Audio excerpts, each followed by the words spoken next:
పట్టణంలో 200 అడుగుల జాతీయ జెండాతో పాఠశాల కళాశాల విద్యార్థులు భారీ ర్యాలీ నిర్వహించారు. సూర్యాపేట జిల్లా కోదాడ పట్టణంలో 200 అడుగుల భారీ జాతీయ జెండాతో పాఠశాల కళాశాల విద్యార్థులతో కలిసి భారీ ర్యాలీ నిర్వహించారు. ఈ కార్యక్రమానికి ముఖ్య అతిథిగా మున్సిపల్ చైర్పర్సన్ సామినేని ప్రమీల రమేష్ పాల్గొని జెండా ఊపి ర్యాలీని ప్రారంభించారు. కోదాడలో ఇండియన్ వెటర్నరీ ఆర్గనైజేషన్ ఆధ్వర్యంలో అత్యంత ప్రతిష్టాత్మకంగా చేపట్టిన 100 అడుగుల జాతీయ జెండా స్వాతంత్ర దినోత్సవాన్ని పురస్కరించుకొని రేపు ఆవిష్కరిస్తున్న సందర్భంగా నేడు పట్టణంలో భారీ ర్యాలీ నిర్వహించారు. రేపు స్వాతంత్ర దినోత్సవం సందర్భంగా 100 అడుగుల జెండాను ఎగరవేసే ప్రాంగణాన్ని ఇండియన్ వెటర్నరీ ఆర్గనైజేషన్ సభ్యులతో ప్రారంభోత్సవ కార్యక్రమాన్ని నిర్వహించారు. అనంతరం మాజీ సైనికులు మాట్లాడుతూ ప్రతి ఒక్కరూ దేశభక్తి భావం కలిగి ఉండాలని, ఈరోజు మనం ఇలా హాయిగా జీవిస్తున్నామంటే సరిహద్దుల్లో సైనికుడు కాపలాగా ఉండటమే అన్నారు. ఇండియన్ వెటర్నరీ ఆర్గనైజేషన్ అధ్యక్షులు గుండా మధు ఆధ్వర్యంలో జరిగిన ఈ కార్యక్రమంలో పలువురు ప్రభుత్వ అధికారులు, ఇండియన్ మాజీ సైనికులు, పలు కాలేజీల యాజమాన్యులు, విద్యార్థులు పాల్గొన్నారు. వారు ఇండియన్ వెటరన్స్ ఆర్గనైజేషన్ ని దేశవ్యాప్తంగా స్థాపించి దాదాపు 3,31,00,000 మంది ఈ యొక్క ఐవీఓ సభ్యులు దేశవ్యాప్తంగా ఉన్నారు. వీరి ఆధ్వర్యంలో ఈరోజు మనం ఆసియా ఖండంలోని మొట్టమొదటి అయినటువంటి 100 అడుగుల జాతీయ జెండాని మన కోదాడ పట్టణంలో పట్టణ ప్రజలకి, తెలంగాణ రాష్ట్ర ప్రజలకి ఈ యొక్క జాతీయ జెండాని మనం రేపు అంకితం చేయబోతున్నాం. ఈరోజు జెండా స్తంభాన్ని ఈరోజు ఆవిష్కరించుకున్నాం. మరి ఇది మనమంతా కూడా గర్వించదగినటువంటి విషయం. దాదాపు 300 సంవత్సరాలుగా బ్రిటిష్ వారి యొక్క దాస్య శృంఖలాలను తెంచుకొని బ్రిటిష్ వారు మనలో ఉన్నటువంటి అనైక్యతను ఆసరాగా చేసుకుని భారతదేశాన్ని 300 సంవత్సరాలు పరిపాలించారు. భారతీయుల్లో ఆనాడున్నటువంటి అనైక్యత మూలంగా వారు మన దేశాన్ని బానిసలుగా మార్చి మన దేశ ప్రజల్ని వారు విభజించి పాలించు అనేటువంటి డల్హౌసీ సిద్ధాంతాన్ని ఆధారం చేసుకుని పరిపాలించడం జరిగింది. అలాంటి పరిస్థితుల్లో ఎందరో మహానుభావులు ఈ దేశం కోసం తమ ప్రాణాలని తృణప్రాయంగా అర్పించి 1857లో ప్రథమ స్వాతంత్ర సంగ్రామంతో ప్రారంభమైనటువంటి స్వాతంత్ర ఉద్యమం అనేటువంటిది ఆజాదీ హిందూ ఫౌజు నేతాజీ సుభాష్ చంద్రబోస్, అదేవిధంగా సర్దార్ వల్లభాయ్ పటేల్, అదేవిధంగా మహాత్మా గాంధీ నాయకత్వంలో 1919లో దక్షిణాఫ్రికాలో జాతి వివక్షకు గురై నల్ల జాతీయులపై తెల్ల జాతీయులు సాగిస్తున్నటువంటి దమనకాండకు వ్యతిరేకంగా పోరాటం చేసి ఆ దేశాన్ని వదిలిపెట్టి మన భారతదేశానికి విచ్చేసి కాల్స్టాయ్ బోధనలతో ప్రభావితమైనటువంటి మహాత్మా గాంధీ గారు ఈ దేశంలో ఈ ప్రజలకి స్వేచ్ఛావాయువులను ప్రసాదించే వరకు నేను విశ్రమించను అని ప్రతిజ్ఞ చేసి సత్యము, అహింస, సహాయ నిరాకరణ అనేటువంటి 3 ఆయుధాలను ఎంచుకొని ఈ దేశానికి స్వాతంత్ర్యాన్ని సాధించడం వరకు విశ్రమించకుండా దేశం కోసం తన ప్రాణాలని త్యాగం చేయడం జరిగింది. అది అహింసాయుతమైనటువంటి భారతదేశ స్వాతంత్ర పోరాటం అనేటువంటిది ప్రపంచ స్వాతంత్ర ఉద్యమాలలో సువర్ణాక్షరాలతో లిఖించదగినటువంటి విషయం. మీరు భావి భారత పౌరులు. ఈ దేశంలో ఉన్నటువంటి యువశక్తే రేపు రాబోయేటువంటి తరానికి నాందీభూతం అవుతారు. కాబట్టి ఇవాళ ఈ యొక్క కార్యక్రమం యొక్క ఏర్పాటు చేయడానికి ముఖ్య ఉద్దేశం కోదాడ పట్టణంలో, ముఖ్యంగా సూర్యాపేట జిల్లాలో కోదాడ పట్టణం ఒక విద్యా కేంద్రంగా విరాజిల్లుతుంది. దాదాపు ఇక్కడ 75 పాఠశాలలు, కళాశాలలు, ఇంజనీరింగ్ కళాశాలలతో విరసిల్లుతున్నటువంటి ప్రాంతం కోదాడ పట్టణం. దాదాపు 30,000 పైచిలకు విద్యార్థులతో అలరారుతున్నటువంటి ఈ ప్రాంతంలో ప్రజలలో ఐక్యతా భావాన్ని, దేశ సమగ్రతను, దేశభక్తిని, చైతన్యాన్ని, దేశం పట్ల వారికి ఉన్నటువంటి అభిమానాన్ని చాటాలి, వారిలో ఉన్నటువంటి శక్తిని మేలుకొల్పాలనేటువంటి ఉద్దేశంతో ఈ యొక్క మహత్తరమైనటువంటి కార్యక్రమాన్ని ఏర్పాటు చేయడం జరిగింది. భాగస్వాములు మన కోదాడ ప్రజలే కాదు, రాష్ట్రం, దేశం నలుమూల నుంచి ఈ యొక్క జెండా కోసం విరాళాలు రూ. 3, రూ.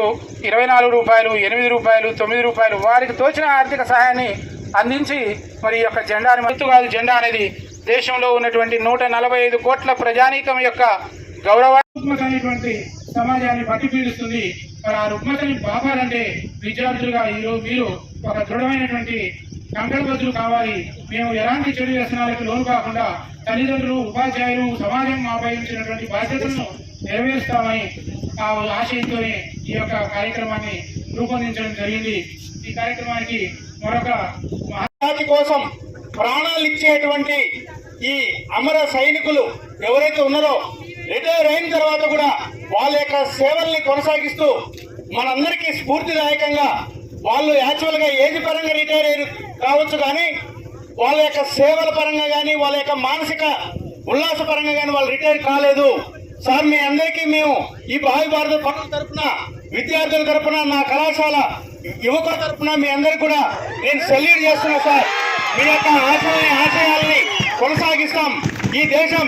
ఈ దేశం కోసం మీరు ఎప్పుడు రమ్మంటే అప్పుడు ఈ దేశ రక్షణ కోసం మేము ముందు నిలబడతామని, అదేవిధంగా మీరైతే కలగండలో ఈ దేశాని కోసం ఒక నిష్ణాతులైన మంచి కంట్రోల్ తో ఉన్నటువంటి మంచి నిర్మాణాత్మకమైనటువంటి విద్యార్థులుగా, భావి భారతులుగా పిల్లల్ని తయారు చేస్తామని, అదేవిధంగా క్రమశిక్షణతో ఈ దేశాన్ని మేము రక్షించుకుంటామని మీ అందరి తరఫున నేను మీకు తెలియజేస్తూ నాకు ఈ చిన్న అవకాశం ఇచ్చినందుకు మీ రిటైర్డ్ పర్సన్స్ అందరికి కూడా ఇండియన్ వెటర్నరీ ఆర్గనైజేషన్ వారికి మరొకసారి కృతజ్ఞతలు తెలియజేసుకున్నాను. Thank you. జై హింద్. ఈ జెండా మీరు పట్టుకొని మోసుకుంటూ వచ్చారు. ఈ జెండా నిలబడటానికి, ఇది పడకుండా కింద పడకుండా నిలబెట్టడానికి నా సైనికులు ఇప్పుడు ఎప్పుడు చనిపోవడానికి సిద్ధంగా ఉన్నారు. మేరా జవాన్ जो है वो है इसलिए हम इधर है. हम वो नहीं है, हम नहीं है. ఈ దేశానికి చరిత్ర కూడా ఉండదు. సైనికుడు ఒక దేశం కట్టుకున్నది, మోదీ కట్టుకున్నాడు, లేకపోతే ఇంకొకరు కట్టుకున్నారు. నెహ్రూ గొప్పవాడు, గాంధీ గొప్పవాడు, ఎవరు గొప్పవాడైనా ఈ దేశానికి గొప్పవాడు ఒక్కడు నా సైనికుడు. వాడు ఉన్నంత కాలం వీళ్ళు ఉంటారు, వాడు లేని రోజు వీళ్ళు లేరు. జనాలు అంటారు మీరు చౌకీదార్ అని. हम बोलते हम चौकीदार नहीं है. चौकीदार जब गोली का आवाज सुनता है तो भाग जाता है. जवान ऊंचे उठा के साइलेंट करके मैं आता हूं से. ठीक है बेटा, నేను చెప్తున్నా. మళ్ళీ నేను కొంతమంది టీవీగా నడవటం చూశాను. बेटा तुम लोग ऐसा ही रहना, ऐसा ही जीना, ऐसा ही मरना. जब मरना है तो देश के लिए मरना, माँ बाप के लिए नहीं है. जो मेरा जवान, जो मेरा बच्चा है वो उधर मरता है, उसका जगह के लिए नहीं मरता, उसका जगह के लिए कोर्ट के लिए नहीं जाता, उसका जगह के लिए पुलिस स्टेशन नहीं जाता. वो तुम्हारा जगह, हमारा जगह. वहाँ कुछ पेड़ नहीं है, पौधा नहीं है, किसी काम का नहीं है. वहाँ झंडा फहराने के लिए यही झंडा जान देता है. हिंदी में ఎందుకు చెప్తున్నానంటే this should reach the whole India. People should know that there are ex-servicemen like these people, those who are still serving. I'll tell you one thing. When I was walking, मैं जब भी पैदल आ रहा था, हर कोई मेरे को एक बोतल पानी देता, एक पैकेट पानी देता. मैं बोला जब तक उधर पहुंचता नहीं है तब तक मैं पानी नहीं पीऊंगा. मैं अभी भी गोली मारने के लिए तैयार है, गोली खाने के लिए तैयार है. ठीक है बेटा? That is why India is safe. That is why India is great. Hindustan कुछ बड़ा है, बोलने लायक है. तो वो जवान डर है, हम जवान डर है. जो जवान सिविल ड्रेस में है वो भी जवान है. I have seen some of the children walking on the road, marching. I salute them. Happy Independence Day to one and all. For giving this opportunity to me, and thank you for all the school children cooperating to being with all the independence and giving this opportunity. Thank you for being this cooperation where all the Indians have to be cooperate to each one and all and help each other.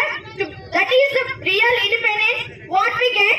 So let us do one and all to be unity and do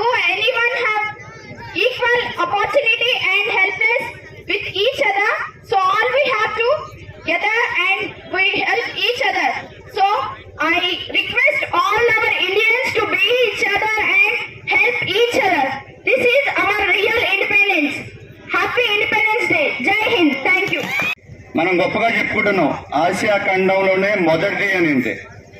ఎందుకంటే army, navy, air force, అదేవిధంగా youth wing, women wing మరియు ప్రణాళిక కోదాడ ప్రజల సహకారం, దేశంలో వివిధ ప్రాంతాల్లో ఉన్న మిత్రుల సహకారంతో ఇది ఏర్పాటు చేయడం చాలా గర్వకారణం. ఎందుకంటే ఈరోజు కోదాడలో 30,000 మంది విద్యార్థులు ఉన్నారు. ఇక్కడ దాదాపు 2.5 నెలల నుంచి ఈ యజ్ఞం జరుగుతుంది. ఎందుకంటే పర్మిషన్ కోసం అయితే ఏంటి, ఫిజికల్ గా గ్రౌండ్ లో వర్క్ చేయడం కోసం అయింది. ఎంతో మంది యూత్ వింగ్ సభ్యులు సహకారం, వెక్టర్ సహకారంతో ఇంత గొప్ప కార్యక్రమాన్ని మనం కోదాడలో గొప్పగా చెప్పుకుంటున్నాం. ఆసియా ఖండంలో మొదటిది అని.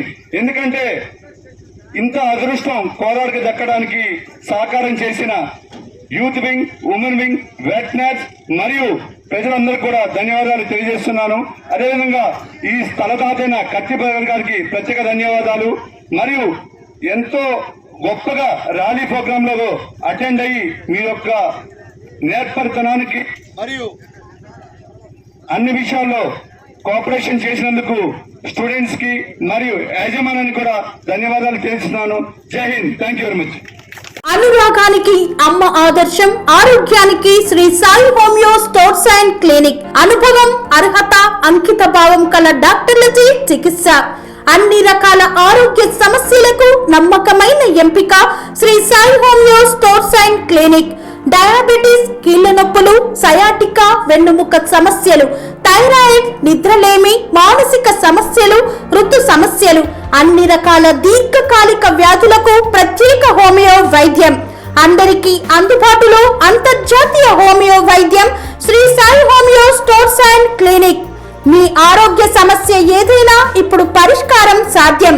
సైడ్ ఎఫెక్ట్ లేని వైద్యంతో సంపూర్ణ ఆరోగ్యం కొరకు సంప్రదించండి Shri Sai homeo clinic and stores, Bhavani Nagar, Ambedkar Nagar road, old Alwal, Secunderabad. సంప్రదించాల్సిన ఫోన్ నంబర్స్ 9000751751 మరియు 9000422525.